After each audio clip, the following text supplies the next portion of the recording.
Welcome to LMG Security's October webinar called Beyond Passwords, Two-Factor Authentication, Biometrics, and More.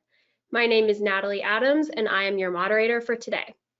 Our presenter for the webinar today is Matt Duran. Matt Duran is the Incident Response Team Lead at LMG Security.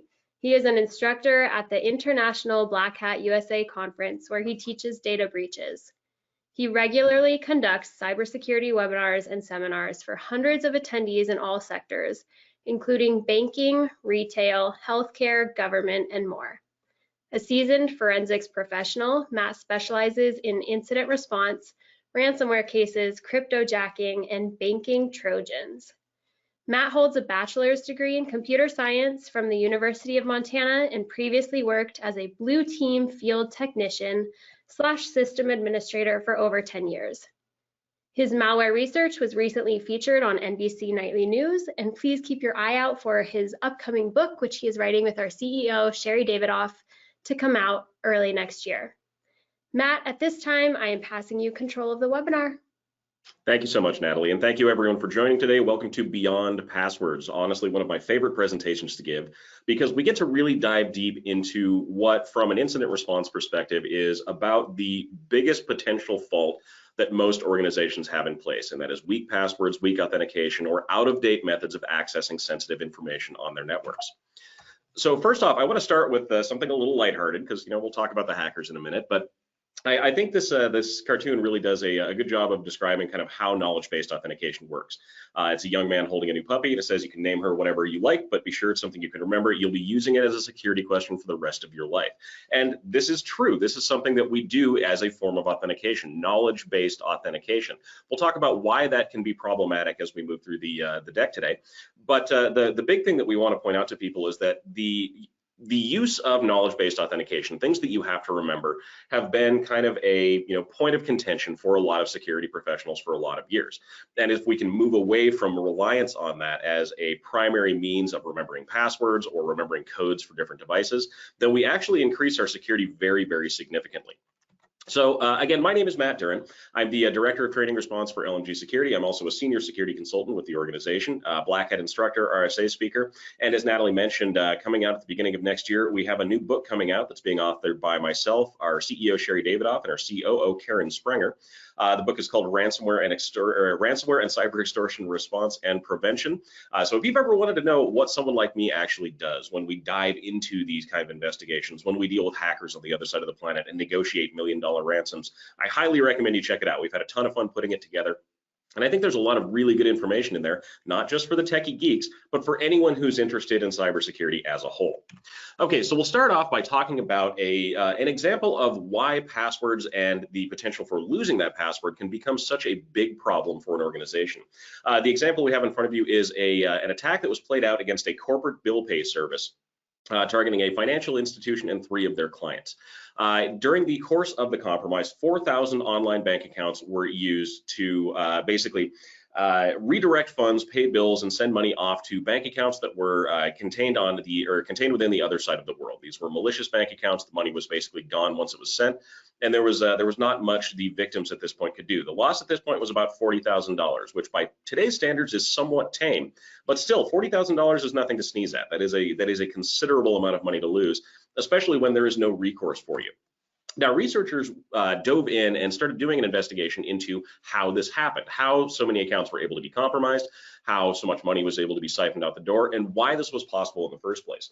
What they determined were more than 1,500 email addresses, 6,000 passwords, and a bunch of other information that were being used to authenticate against this bill pay system had already been exposed in more than 80 different individual data breaches. These were usernames and passwords and other pieces of authentication information that had been siphoned off from other websites or other services or other corporations and were now being used to take on this giant bill pay system. Again, the users were still using their compromised passwords. There had been nothing done to change or shore up the security on the account. So at this point, it had really become a question of when this was going to become a problem for the institution, not if. And we see that very frequently when we talk about the danger in password reuse or weak passwords in general as a way to get through your systems. Okay, so the roadmap for today. Obviously, we need to talk about passwords. That is the big elephant in the room when we talk about methods of authentication, especially the ones that get compromised when large-scale hacks occur. We'll go over credential stuffing attacks. We'll go over application-based attacks, multi-factor authentication, and the risks associated with it. I actually have a case study that I included in this deck that shows just how multi-factor authentication, while it is a great way to secure your environment, can also be a major problem for you if your employees are not trained on how to use it properly. We'll talk about different authentication devices, and then finally we'll wrap up by talking about biometrics, the future of authentication. So let's have a serious talk. Let's talk about passwords, and we'd normally throw this up as a poll, but I don't want to call anyone out. So let's just think about how you feel about passwords. Do you love passwords? Do you hate passwords? Is it something complicated? Do you ever get to a new website or service, enter in a new password, and just think to yourself, man, I nailed that password. That was perfect. There is no way that will ever be hacked, and I will never forget it in my entire life. Probably not, right? Most people don't really like passwords. I know I personally don't really enjoy using them or keeping track of them or coming up with new ones. It's a common sentiment among anyone who uses electronic systems. This comes into why we see passwords as such a big part of the authentication puzzle, and that is human error is the #1 cause of most data breaches, and this was true as of 2021, and honestly moving back farther. In those data breaches, 60% of the organizations who were compromised lost data. 52% of those organizations had their credentials or accounts compromised. And then 47 of those organizations were then followed up with an infection of ransomware after the fact, which just make things a lot worse for people. So you can see that initial step, that securing of the network through what is arguably sometimes the most weak security point, which is the password authentication, is huge. And there are some ways that we can do that are not difficult. They are not hard to remember. They are not a strain on your employees or your team, and they can greatly increase your cybersecurity posture. So let's talk about strong authentication, why it's needed, and where it's actually used. Think about places like online banking logins through web interfaces or through mobile applications, employee and vendor logins for cloud services or email or workstations. Customer phone interactions require authentication. Customer communication systems require authentication.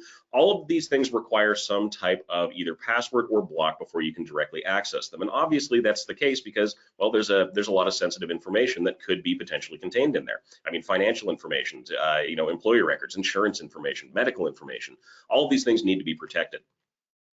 So how do we do that? How do we go through and make sure that our systems are safe and secure? Well, when we're talking about authentication, we're really talking about 3 things: something you know, something you have, and something you are. If you use more than one of these at a time, that is multi-factor authentication, which is honestly one of the best steps you can take to secure that level of access to your information.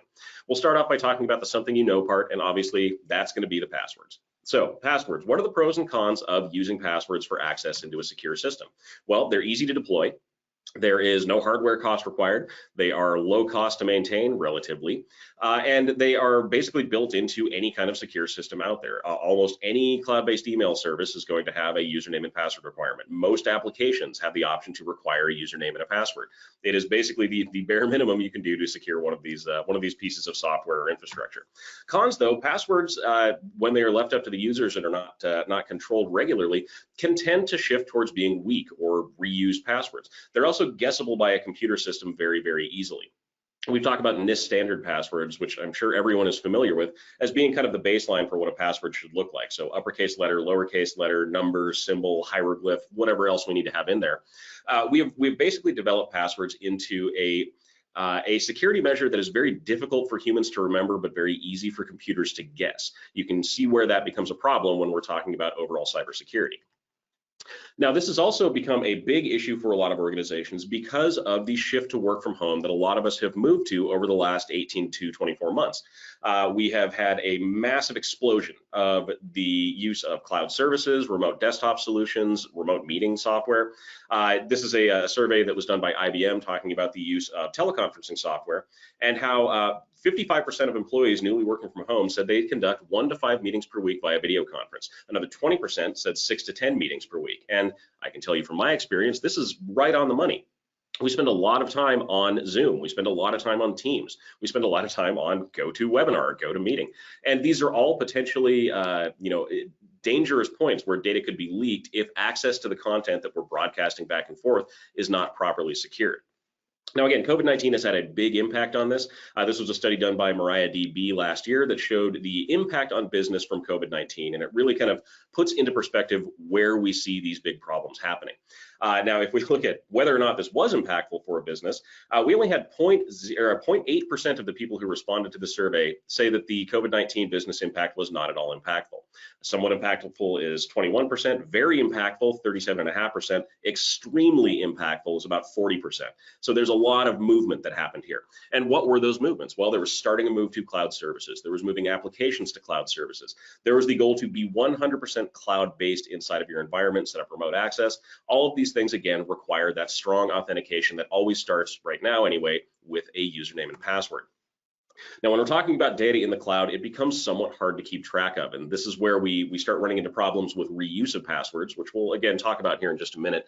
But I like this graphic because it's confusing, and that's kind of the intention behind it. Your data is here, so whether you're moving to software as a service, infrastructure as a service, any of those services that are now being offered as cloud-based, your information is now being moved off into some other repository that is largely out of your control. And if you don't know exactly where that data is going or exactly what is being done to protect it on that end, then we can find ourselves with some weak points in our distribution, in the way that we maintain that data and in the way that we secure access so that somebody can't break in and steal it. Amazon S3, which you see down in the storage as a service section, is a prime example of this. S3 buckets are great. They are readily available. They are affordable. They are a great place to store a lot of data if you don't have the local space for it. But if you paid attention to cybersecurity news at all over the last couple of years, you'd know that S3 is a major source of breached and leaked data. A lot of times that's because somebody forgets to put authentication in as a feature on it.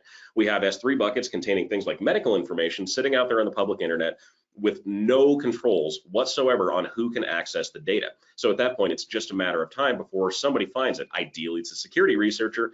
I like to think that in a lot of cases, it probably isn't, unfortunately. We also have to remember that with cloud services, there really is no cloud. This is just other people's computers. So we need to treat the data that we're storing there with the same level of security that we'd be treating something on our own systems. Again, just something to keep in mind. All right, so passwords, why are we talking about these? Everyone's heard about these before. Like there's nothing really new about passwords, right? Well, maybe. We'll talk about this in just a second. Bill Gates from Microsoft actually predicted that passwords would fall off as a method of authentication. He called it the death of the password. And we'd like to think he was right, although if you look at the date where he gave that interview, this is from February of 2004. Here we are 17 years later, and most of us still have that giant file somewhere on our computer that is nothing but usernames and passwords. This is also a problem because there's been a spike in credential stuffing attacks. There has been a large-scale leak of credential information over the last few years, which LMG has copies of a lot of those in our malware lab. And these are passwords that are being readily and availably used by people still in their overall services that hackers have access to and can use to conduct these credential stuffing attacks to break in automatically to any online service that accepts that password. Now, again, here we are 17 years later, and the passwordless future is here. Sort of, we're getting there. There are a lot of large organizations who are moving away from standard authentication as a means to access an account. We're moving towards trusted devices. We're moving towards multi-factor authentication pushes.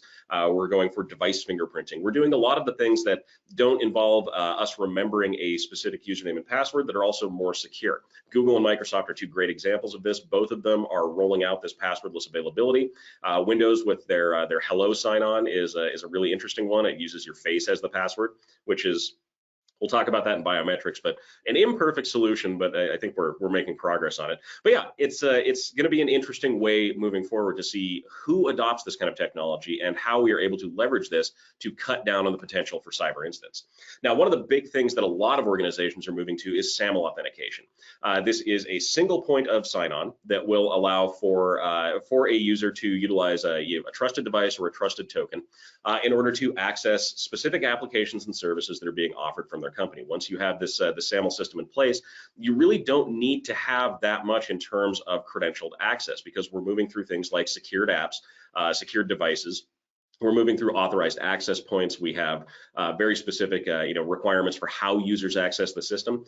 And all of this acts as a security barrier that does not rely on the human memory, which is always a good thing. We also have single sign-on, similar but slightly different.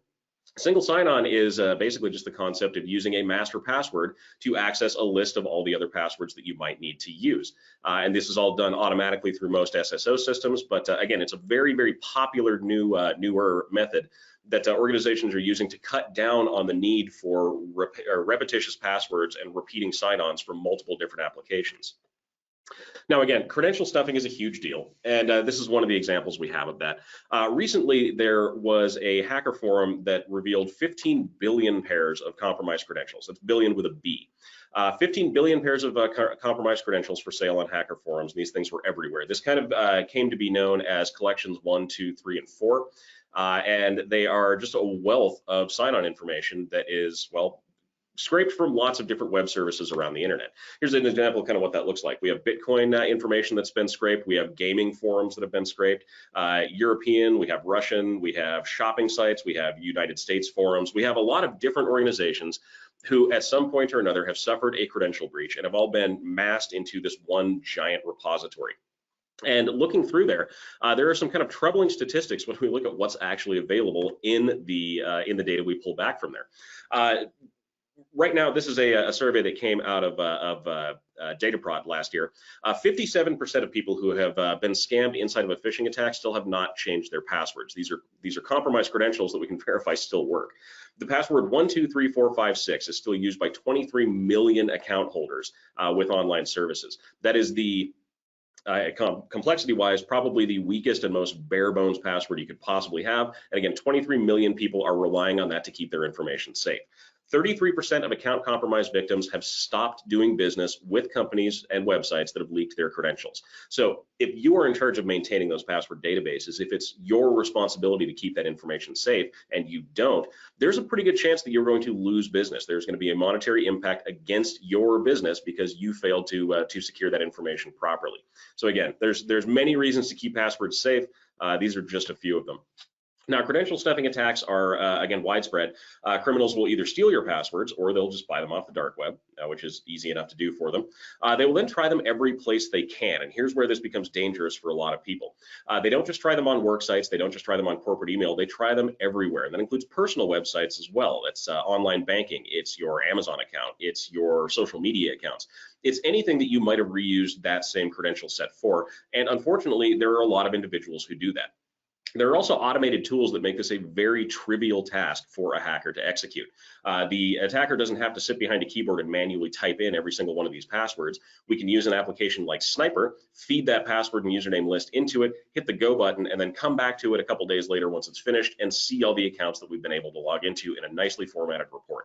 Again, this is very simple for an attacker to do. Brent Arsenault from Microsoft puts this better than I ever probably could. Hackers don't break in, they log in. They're not using sophisticated zero-day attacks. They are not, doing the traditional things you would associate with a hacker. They're really just getting usernames and passwords and then seeing if they can log into different web services with them. A lot of times they're successful. So how do we stop this? Well, the first thing that we can do is use a strong, unique password for every service that we have. Every single one needs to be different, and it needs to be complex and a defensible password. Now, again, we've talked about NIST already with their ruining of passwords with the 16-character standard. We do still agree that the 16-character is a minimum. 14 to 16 should be the minimum for a standard user account. If it's an administrator user account, we probably want that to be closer to 25. But again, we don't necessarily need to have all of those different individual characters to make a password more secure. That's not what makes it secure. What makes it secure is the length. Length beats complexity when it comes to how secure your password is. So the Dilbert cartoon here, starting today, all passwords must contain letters, numbers, doodles, sign language, and squirrel noises. No, we don't need that. What we need to do is just be cognizant about how long of a password we're using and making sure that we're not, again, reusing that on other sites. This is usually why we like to recommend things like a passphrase instead of a password. Now you can see the passwords on the left, Samuel123, Monkey99 with the numbers instead of letters. All of those may at first glance seem like they'd be a secure-ish password, but if we look at passphrases on the other side, we see things like I love ice cream. We see I can see them, y'all. All of these things are much stronger in terms of complexity. These are going to be harder for an attacker to break through. And they're also much easier for you to remember. That's the big thing. If you can remember the passwords, if you can have an easier time remembering them, then you're going to be much more likely to natively use different passwords for different services and not reuse the one complex NIST-style password that you can actually remember. It's a good thing. When we talk about why this also becomes important, your ability to remember these passwords or to at least have a secure way of accessing them, there are a lot of hidden fees that come along with password resets. So the statistics you see in front of you are from Yubikey. This is from 2020, where the average estimate was 21 hours per person per year spent on just password resets. 20 to 50% of help desk calls are password resets. The average estimated cost of a password reset between the hourly rate that you are paying for your IT service and the lost productivity from employees not being able to access systems is about $70 every time somebody can't get into a service with a password. It is the #1 support cost in all of IT. So if we have solutions in place that will stop this from being a problem, or at least minimize it as a problem, we have not only saved a lot of time, but we've saved ourselves a lot of money and hassle. And again, these are all good things when it comes to making sure your business is able to move on and actually do what it's supposed to be doing. Now, password reuse is a problem, and we've talked about this a little bit, but here's some more statistics on this. This is a study that was done by Google. 52% of respondents to the survey admitted to using the same password for multiple but not all accounts. An additional 13% said they reuse the same password for everything. I think that's actually a little bit low when we're talking about the reality of password usage. But what it really means is that of the people who responded, about 65% admit to sharing passwords across multiple services. That's almost 2/3 of the people who took the survey. And you can bet that based on how many websites and credential caches have been compromised, the people taking the survey are probably in those password lists already. So they're likely using a password that's already been compromised as a means to secure something important to them. We also see people using slightly different variations on passwords. You can see that here. So this one, we have a LinkedIn password that's Sarah September 2008 with an exclamation point. Then we have a work password that's the exact same password, but with a 1 on the end. Again, users tend to think that this is a secure means of changing a password, of making it so it's not as easy to guess. I can assure you it is not as effective as people tend to think it is. There are built-in tools, again, that penetration testers and hackers alike use that will automatically account for these slight variations in a password and try them all anyway. So you're really saving yourself just a little bit of time. You're not actually saving yourself from an account compromise. So as humans, how do we actually remember passwords? How do we keep track of these things, and how do we keep them safe? Well, according to a survey by Yubikey, about 53% of the people polled here just remember their passwords. They store them in human memory. And that is frightening when it comes to the realization that we have so many online services that there's really no way you could remember the passwords for every single one of them unless you're reusing those passwords over and over again. 32% said they saved their passwords in a browser. And I'm sure we've all seen the little pop-up come up in Google Chrome or in Edge or in Firefox offering to save a username and password for us when we get to a website. We'll show you on the next slide here why you should kind of rethink doing that. Spreadsheets are also big. We just have that passwords.xls Excel document sitting on our desktop that has all our usernames and passwords. Writing them down on sticky notes is still used by 26% of people. That is a terrible way to maintain your passwords. There are entire Twitter and social media accounts that are dedicated to finding computers with sticky notes with passwords on them and then taking pictures and posting them. It also means that anyone who walks up to your computer now has your password. So there's literally no security there. That's a tough one. But let's take a step back here. If we're talking about the methods that people save things programmatically, obviously a spreadsheet is going to be insecure. It's just a text document, so if somebody gets access to your computer, they now have access to all your passwords. Saving in a browser, people tend to think is a little more secure because you're kind of password based at that point. But that's not quite the case in a lot of situations. This is a Wireshark capture that we pulled from a piece of banking malware called TrickBot. TrickBot is notorious for scraping information from computers, hijacking credentials, and taking over accounts. And here's that happening in real time. If we look at the actual traffic that's being sent off to a web server on the other side of the planet, this was run from our malware lab, by the way. We can see the Chrome password cache, so the saved passwords in our Google Chrome browser has been pilfered. And the information we see going out the door is a clear text login string to Microsoft services. We see a clear text username for that email account and a clear text password. All of this is out the door within about 30 seconds of the initial infection, and it is a devastating process to realize that all of your passwords that you've had saved in your browser are likely now compromised. The browser also doesn't really offer you a way to effectively change those passwords. You can keep them in an archive, but you can't really do anything other than that. It's basically just a storage bin at that point. So what kind of solution do we recommend? Well, using a password manager can be really, really helpful in a situation like this. If you need a piece of software that can maintain and house your password, passwords, this is kind of the way to go. Now, we show LastPass on the screen, but there are many other options out there that are just as robust, if not better. And they are usually pretty affordable. We're talking about $3 to $4 per month per user for an enterprise version of this. In a lot of cases, the personal versions are free, and we highly recommend using them for your personal accounts. They also offer things like sharing of passwords. So if you have specific users that you need to share an account with, you can use your password manager to share that password back and forth. And if one of you no longer needs access, you can revoke that sharing. You can also do password escrow, where passwords are only available for a certain purpose and time for someone and then taken back offline. They also offer some nice services to assist you with resetting those passwords in the event that one of them is compromised. It becomes a much easier solution than going through a big list of Chrome passwords and just deciding which ones you want to go after. Also, we want to point out using a password manager is great, but you always want to make sure you use multi-factor authentication and a very strong, very long master password to access that system. You can also generate passwords with your password manager, which is a great feature for it.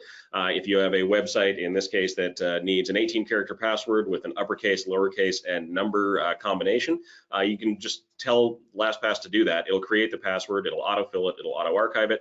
Now you've got your big, long, secure password, and you don't really have to worry about it a whole lot more at that point. So a great feature to have in your back pocket at that point.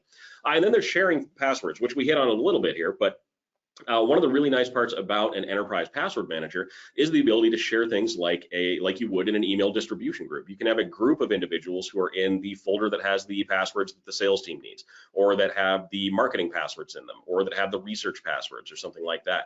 All of this can be very tightly controlled through the password manager, and in the case somebody doesn't need access, they can just be removed from the group. Very quick and easy way to get through that. Okay, so moving on. Let's talk about some other authentication methods. We've talked about something you know, that's your password. Let's talk about something you have. And in most cases, people tend to think of this as the multi-factor authentication key or app that they have on their phone. But it goes back a lot farther than that. It's actually a very kind of storied development in the history of overall security. To get back to where these first came from, we have to go back to the 1960s, to Barclays Bank. Now, Barclays Bank was the bank that really created the first ATM. And when we think of ATMs, we think of something like putting in a card and entering a PIN code. That's our multi-factor authentication. We have something we have, the card, and then we have something we know, which is the PIN code that we have to put in. Very, very simple example of that. When Barclays first started doing their ATMs, they did not have that kind of feature built in because, well, the technology didn't exist. What they would do, if an individual knew they were going to need money over the weekend, they could go to the bank, they could have a card printed for them, just a punch card basically. And when they wanted to retrieve those funds, they could take that card that the bank had given them to one of these ATMs and they could pull their cash back out.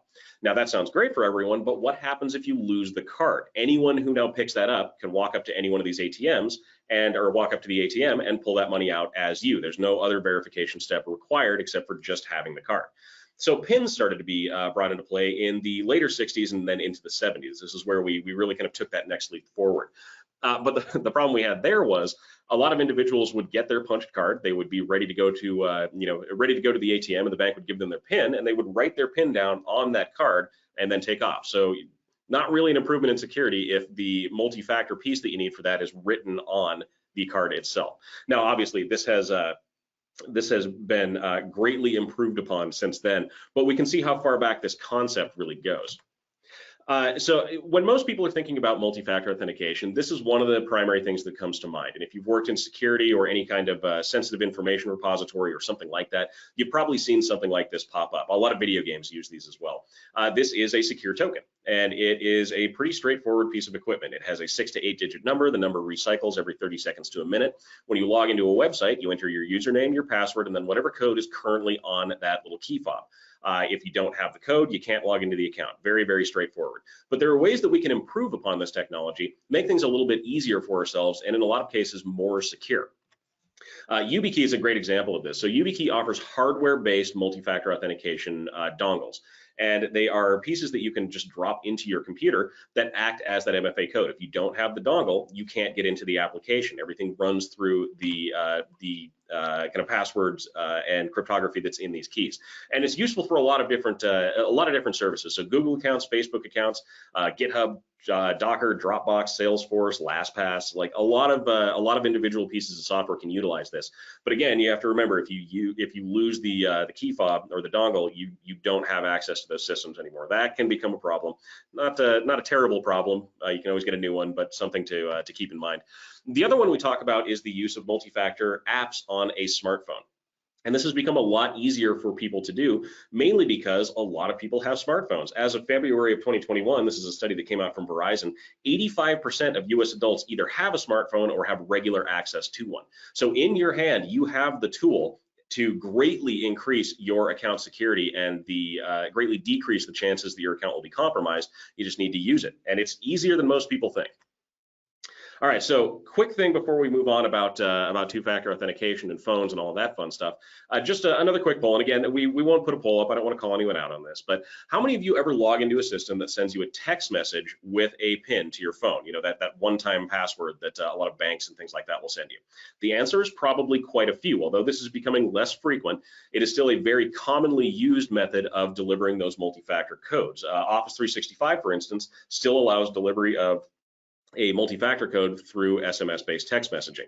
If that is a system that you utilize, if it's something that you've used for your account security, we would probably recommend you look at doing something else. SMS is a very insecure method of delivering those codes, especially since your cell phone and the SMS transmissions it emits and receives are notoriously insecure. There's a number of reasons for why that is. Most of it has to do with the age of the technology, but it can be a big problem for a lot of people, and it can get people compromised without them really even knowing it. NIST actually declared in 2016 that the age of SMS-based two-factor authentication was completely over. Obviously, that was a little bit of an overstatement. We haven't quite hit that point yet, but it does give you an indication that there is an active interest in not having this be the primary method of receiving those codes. So vulnerabilities behind SMS-based multi-factor authentication are pretty straightforward. SIM swapping attacks are still a thing where someone can copy basically the entire profile of your phone. They receive all your same text messages. They can get those same multi-factor codes. It's a pretty trivial thing to do if you get access to someone's phone, so definitely something we want to watch out for. McAfee also noted in July of this year that mobile malware attacks have really been skyrocketing during the COVID-19 pandemic because a lot of us are using our phones and our remote access devices a lot more. This obviously opens up the door for cybercrime because, I mean, whatever the popular systems are, that's where the criminals are going to go. So if you are at all concerned about it, I mean, keep an eye on what apps you're installing and downloading onto your mobile devices. There is a much higher chance of getting something malicious now than there was a year ago. So something to watch out for. One of the other things that we want to talk about is the overall architecture of how cell phones work. And there is a system called SS7 that is mainly used for transferring communications between different cell phone providers, different architectures. So if we have data that's being transferred from the AT&T network into the Verizon network, there's a good chance that this SS7 protocol is going to be used to translate and move that data over.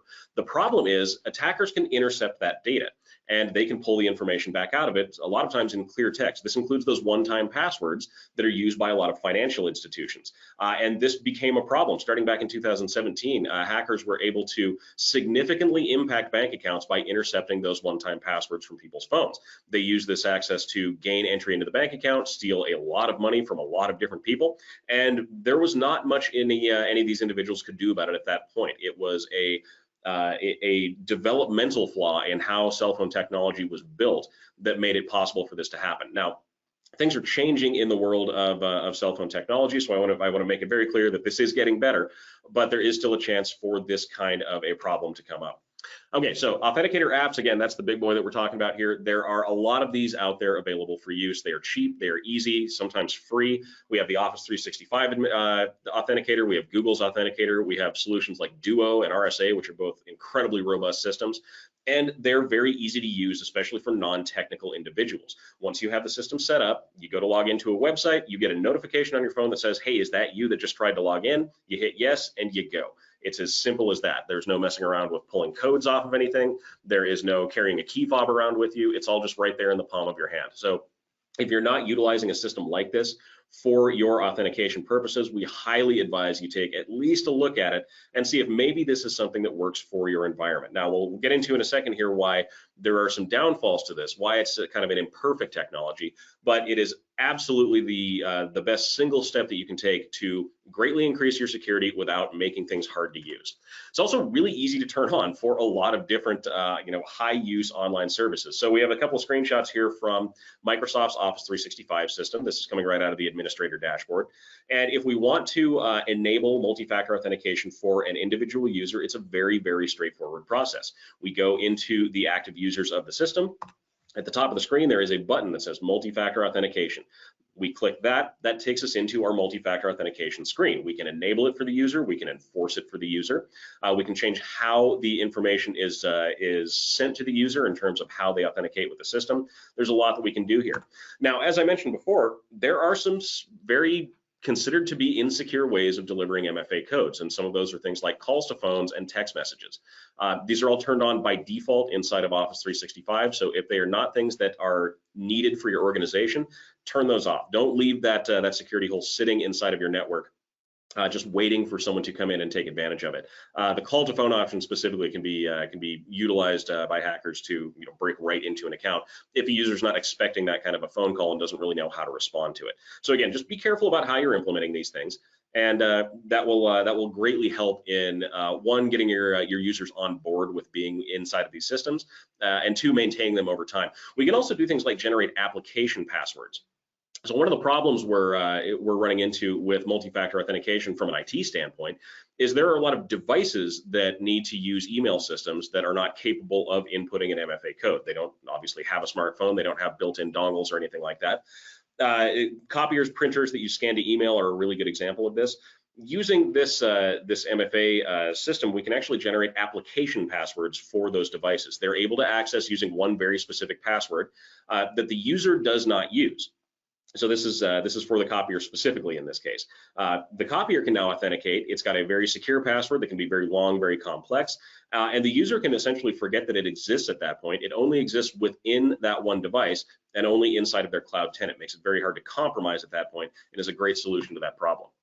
There are some other settings you can put you can turn on inside of O365 that are very useful. So we first off have the modern authentication settings.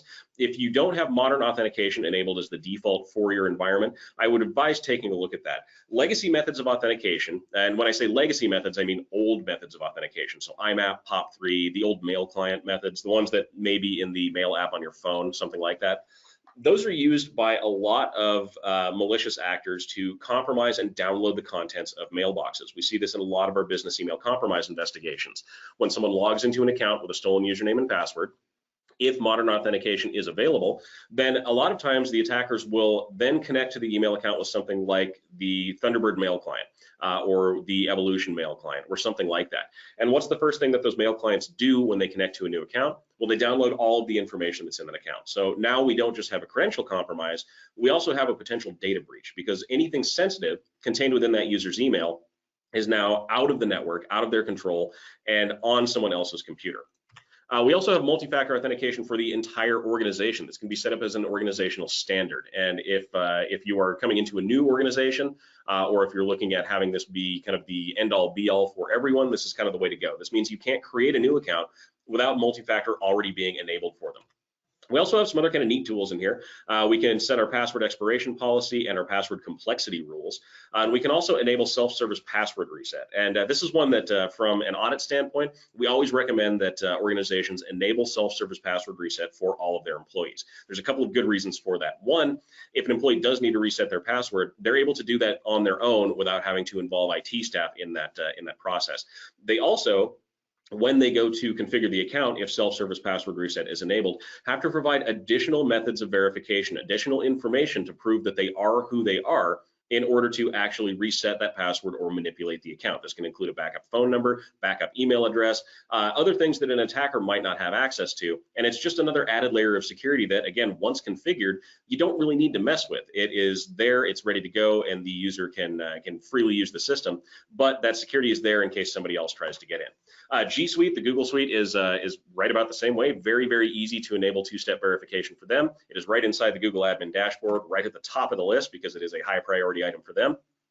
Again, drop in, turn on two-step verification, and you are pretty much good to go. You can also do password monitoring. I really like this step. Microsoft's got a similar service, but this looks at the passwords that people are using inside your organization and will let you know and let them know if they're using a password that is either weak, outside of specification for your security standards, or has been compromised in another data breach.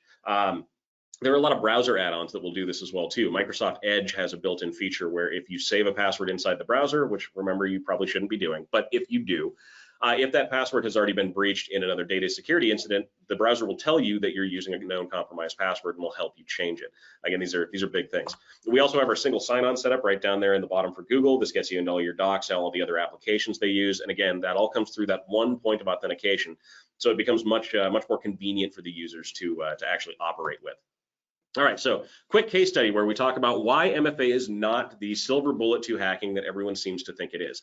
There are a lot of ways that attackers can get around multi-factor authentication. And again, we see this in a lot of investigations where multi-factor authentication is enabled for someone's email tenant, but not properly utilized. In this case, we were working with a medical equipment manufacturer. This happened last year. They had about 1,500 employees. And in the months prior to having to call and work with LMG, they had undergone a massive rollout for Duo. They were using Duo for their multi-factor authentication. It was a great system. Duo is very robust and when used properly can be very, very useful and successful. But one day they started seeing spam emails originating from multiple accounts within their organization. Started with one single user and seemed to be moving in between different users. All in all, they were concerned that about 17 different users had been compromised in this one data security incident. So they called LMG to investigate, which again is kind of what we do. And the big question they had is, how did this happen? And that's an understandable question to ask at this point. How is it that we have all of these advanced security features, we have multi-factor authentication enabled, why didn't our MFA stop this? Why was someone still able to compromise this many accounts in that short period of time and utilize it for blasting spam emails out to everyone on every one of those employees' contact lists? I mean, this went out to tens of thousands of people potentially. Well, we decided to dig a little bit farther into it, and this was what we came up with. Why didn't MFA stop this? Well, the short answer is it did, sort of. There was some indications in the log data through their Duo tenant that the Duo multi-factor authentication system was actually functioning as it should. The problem was the organization at this point still had available the option for a phone call delivery of an MFA push. Basically what this means is the individual user, if they can't access the device that they're using their multi-factor authentication app on, can specify that, and a phone call will be generated to them that will basically ask them to press 1 to confirm the login, and now they're into the system. After looking through the log data, the very first individual who had his credentials compromised, which he was compromised through a standard lookalike phishing site, the same way that most other people get theirs stolen, the attacker had logged in using his credentials, and that multi-factor authentication prompt had come up. The attacker then selected I can't access my device and started generating phone calls. And in the end, the attacker generated 17 different phone calls to the user before the user probably was just fed up with the entire thing and just hit OK on the account. At that point, the attacker's in. They can set up token-based authentication. They don't need to go through MFA anymore, and they are done. This process repeated with multiple users throughout the organization, including a couple that straight just got a push notification on their phone and hit enter when it came in. So why do we bring this up? Well, this is a problem that we're starting to see with the over-implementation or over-reliance on this kind of technology. This is an imperfect solution to the problem. There is no silver bullet for hacking, but this is one step we can use. The problem is if we overuse this, it becomes a burden for our employees, and we start having people who just don't care anymore. We call this MFA fatigue. This is coming out of an article by Stas Neiman. MFA fatigue is real, and it can undermine security efforts in potentially damaging ways. If your users are spending their entire day constantly clicking OK on multi-factor authentication prompts, there's a really good chance if they get one that's not actually them logging in, they might not realize it's not actually them, and they may just hit OK anyway and allow someone in. LMG has dealt with multiple cases where this has been the exact reason that an account was compromised. The multi-factor was there. The company was following very good security standards, but because of a momentary lapse in the proper use of MFA, those accounts were able to be compromised. So multi-factor authentication best practices. First off, use strong multi-factor authentication like an application for it. Turn off SMS-based authentication if you can. Excuse me. Text messages are not encrypted. Criminals can take your phone over. This data can be scraped and you can be compromised that way. Disable and regulate bypass methods like that phone call method we saw in Duo just a second ago. If it's not something your organization actually needs, turn it off. Don't leave that open as a security hole that can then potentially be exploited down the road. And also check that your cloud providers are supporting this strong type of multi-factor authentication. Not all MFAs are created equal, and not all service providers offer the same options when it comes to enabling this as a service. Another thing we want to point out here, authentication bypass is a trend we're seeing a lot in terms of how accounts are getting compromised over the move to the cloud that we've seen. And in this case, when an individual tries to phish an account, they won't actually go after their credentials. What they'll do is a practice called consent phishing. Consent phishing means that they'll send you an email, you'll click a link inside the email, and a window will pop up on your screen asking for you to authorize the use of an application to access your system. This is pretty common when we're talking about Azure apps or Microsoft Office apps or things like that. So users are used to seeing it at that point. But an attacker can use this to gain full access to your information without the need for your password. They're using an API at that point, which bypasses multi-factor. So your security controls may just not function anymore at that point to keep them out of that information. Okay, so moving on to the last one, let's get into the something you are section. And this is where we get into the kind of cool new future technologies that are being used, biometrics. But it goes back farther than that. There are biometric authentication practices that we need to have in place that go back for decades at this point. First up is call center fraud.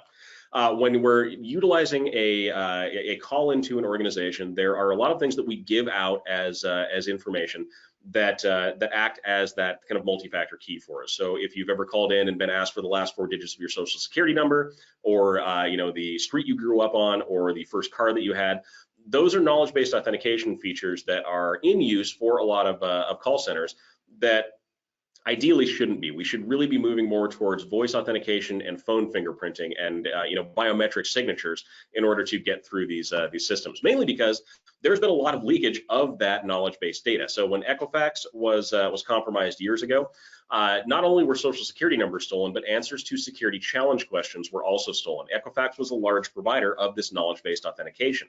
And when that information went out the door, it really opened a pathway for attackers to use this information to compromise more accounts as they went. OPM had a similar problem, 21.5 million social security numbers stolen. The Anthem hack exposed 80 million different individuals' identities. There was a lot of problems here. Now, I want to take a quick step back and say your social security number being stolen, if it hasn't already happened, has become kind of a low rent method of providing any kind of compromise. When we look at prices for individual services and pieces of stolen data on the dark web, we see valid US social security numbers are actually very, very cheap because there are so many of them out there and they have a very limited use. If we're looking for something like the credentials to a Gmail account, those can go upwards of $80 a piece, whereas a social security number is $2. So something to watch out for there. Okay, anyway, moving on from the call center stuff. The something you are point when we're talking about biometrics normally relates to one of these things. So it's either signature recognition, facial recognition, fingerprints, DNA matching, vein patterns, voice recognition, the big ones that you normally think about when we're doing our biometrics. Voice, fingerprint, and face seem to be the big ones. Now, voice, for instance, is a nice technology, and I'm sure a lot of us probably have our phones trained or our virtual assistants trained to recognize our voices, so we can ask questions of Siri or Google or whoever it is that we're operating with. But these can be tricked. So this is a service called Lyrebird. Lyrebird is a free service where you can basically speak a couple of baseline sentences into the application and it will map your voice. You can then create sentences that are very, very close to what you actually sound like using your same voice inflection. This was enough at the time it was tested about a year or so ago to fool Siri and Microsoft Speaker Recognition API. So there's a problem there. If we can get specific phrases from a person, we can impersonate their voice. Doesn't happen that frequently, but it is a possibility, and it's something that shows that this kind of biometric authentication is still in development. We're not quite to the the pristine future yet, but we'll get there. The other thing we can do is phone printing, and phone printing is kind of a neat method of identifying someone based on the devices that they're using. There are some implementations for this for Microsoft services and for Apple services as well that are very useful and mean that you don't have to remember things like product authorization keys anymore because your exact computer has already been authorized to use that program. But phone printing is nice when we call into a call center. And we go through the initial stages of getting to whatever section of the call center we're trying to get into. We can do that based on things like our voice, the phone we're using, and just a couple of other features, so we don't have to remember long complex passwords, passcodes, or PIN numbers, and the system has already verified that we are who we say we are. Now, on the other side of that, how do clients verify you? If you have an individual who you are calling, how do they know that you are who you say you are? This is a good example of that happening in action. So there was a man named Stephen Frew. His debit card number was stolen, and there were fraudulent purchases that were made from his account. He received a call from the bank letting him know that this had happened, followed by a second call from the bank. And at this point, an attacker had spoofed the caller ID of the financial institution he was using and had called him pretending to be that bank. They told him he needed to move money to a safe account so that nobody else could do anything with it, and they had knowledge of the exact fraudulent payments that had been made. So these individuals obviously were the ones who made them. Of course they would know about them. But as far as Stephen knew, he was talking to a bank representative who was looking at his account. He moved his funds off to a secure account, which just happened to be an account that the attacker controlled, and ended up losing $28,000 because of it. So again, if there was a verification step in place where this individual could have verified that the person he was talking to was actually from his bank, this probably wouldn't have happened. Next up, we have biometric scanners. These are by far the most popular and I guess kind of frightening methods that a lot of people think of when they think of biometric scanning and authentication. Iris scanners, fingerprint scanners, and facial recognition scanners are big business. And they are becoming a lot more common. When we talk about things like fingerprint recognition, a lot of laptops now come with a fingerprint scanner built in. Iris scanning is used for a lot of security systems. Facial recognition is used for all kinds of implementations, like you're getting into your cell phone, getting into your laptop, getting through airport security. There's a lot of uses for it. We also see things like Touch ID becoming very popular. You see this on a lot of Android mobile devices. And this is, again, one of those methods of authenticating with your phone without having to know a PIN number to get into it. All you have to do is touch the scanner on the phone. It will read either your fingerprint or the vein pattern inside of your thumb, depending on which kind you have, and it'll authenticate you that way. So really neat system, really useful system, but there are some pitfalls to it. I have to bring up this story when we talk about how this biometric authentication can be misused. In this case, there was a mother who had biometric authentication on her phone. Her child was able to get her hand while she was asleep and unlock the device that way. They then used that device to buy about $250 worth of Pokemon presents, despite the fact that they were a child and should not have been doing that.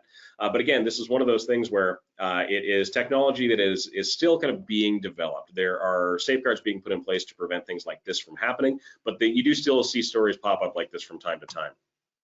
Another really interesting one we saw was the introduction of Amazon One. This is a new palm scanner that Amazon is developing and starting to implement around the country at this point. That verifies you just based on your palm print, and it actually verifies you based on a ratio of distances between specific features of your palm, so you can have your hand at any distance over the device. But the implications of this are huge. This could be used for checkout at a grocery store. It could be used for getting through airport security by verifying your identity with your palm print or something like that. There's a lot of really good uses for it, but it also means that we need to be cognizant of the amount of personal data that is now being collected by organizations and what the potential downfalls are if that falls into the wrong hands. Windows Hello, figured we'd bring that one on. This is what Microsoft is really pushing for home users as the end of a password.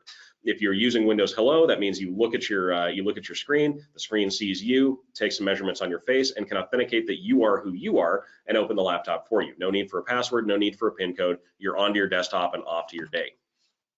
Face ID from Apple is also one that is growing a lot in popularity. Ironically, I just did a Duo implementation on my Apple iPhone, and one of the recommended security steps they had from Duo itself was to enable Face ID. That way I'm not reliant on a PIN code to access the device. All I have to do is look at the screen and it can open. I'm not crazy about that because I have those paranoid feelings about somebody pointing it at me while I'm asleep, but Apple is taking safeguards to make sure that that isn't as big of a problem. However, researchers have already been able to bypass the anti-sleep technology that Apple uses. This is from Black Hat. There was a team of researchers who found out that by creating a very, very technologically sophisticated device better known as a pair of glasses with black tape and white tape on them. They were able to bypass the anti-sleep security feature on an iPhone X and the facial recognition that was associated with it. Again, not a perfect technology, but we're getting there. The one thing we really have to talk about, though, with biometric authentication is what happens if that data gets stolen. Like, what happens if somebody breaches an organization and steals the biometric authentication data that's there? What could they possibly do with it? And the answer, unfortunately, is we don't really know at this point what the major downfall of that might be, although we're pretty sure that there will be one. And this also comes into the concept that there are a lot of organizations who are hoarding bioauthentic recognition data. Clearview AI is one of these firms, and if you've never heard of Clearview before, they work with law enforcement agencies and other government entities around the world to provide basically facial recognition from public-facing cameras. They have amassed this billions of pictures wide database of individuals from around the globe and identifying characteristics about them. And they get most of these from social media posts, from things like Twitter, Facebook, LinkedIn. Regardless of the fact that that's against the terms of use for most of these organizations, Clearview has proceeded with creating the system that can recognize people based on them walking through a crowded supermarket. You could be tagged at walking into a department store, so the store now knows exactly who you are, what your buying habits might be, or if there's any potential security risk for you being there. This has been called a nightmare scenario for privacy. The ACLU actually filed a lawsuit in 2020 against Clearview, saying that this was not data that they could collect without authorization from people. There have been lawsuits back and forth on it at this point. Clearview has continued to create their product, but it's something that we'll see moving forward as a kind of a milestone in overall data security. Okay, so to wrap up, password and login tips and tricks: do use two-factor authentication. Do use unique passwords, use strong passwords, and use a password manager program, or at the very least, a different password for every service that you use. Don't share your passwords. Don't reuse important passwords. Don't write your passwords down on a piece of paper and stick them to the front of your monitor. Please, if you take nothing else home from this presentation, don't do that. And then don't store passwords in files on your computer. Again, that's a surefire way to have somebody look over your shoulder and know your password. All right, my name is Matt Duran. I am with LMG Security. If you have any questions whatsoever, please feel free to reach out to me, info@lmgsecurity.com, or find us on LinkedIn, find us on Twitter, and keep an eye out for the book we have coming out next year. Thank you so much, everyone. Thank you. That was a great presentation. Like Matt said, if you have any questions, please use the Q&A tab in the GoToWebinar interface. Let's start with this one. What if I store my passwords in my phone, not my computer, on a notes file? Is that secure? So we would consider that to be basically the same as storing that in a notes file on your computer. Yes, you have the devices separated at that point in time, but there is enough of a potential for that phone to get breached as there is for your computer to get breached. And if the passwords file is out there, then it's out there. So no, I would not call that a secure solution. Okay, thank you. The next question, how do I keep my password manager from getting compromised? Yeah, that's a great question. So we have a lot of people ask that if I'm putting all of my eggs in one basket like this, if I'm using my password manager to store every single password that I have, what happens if that gets compromised? And the answer is, well, that's bad news, right?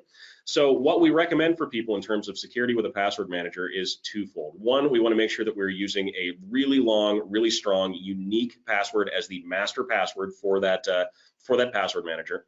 And we also want to pair that with a robust multi-factor authentication solution. Something like Duo is again a great example of that.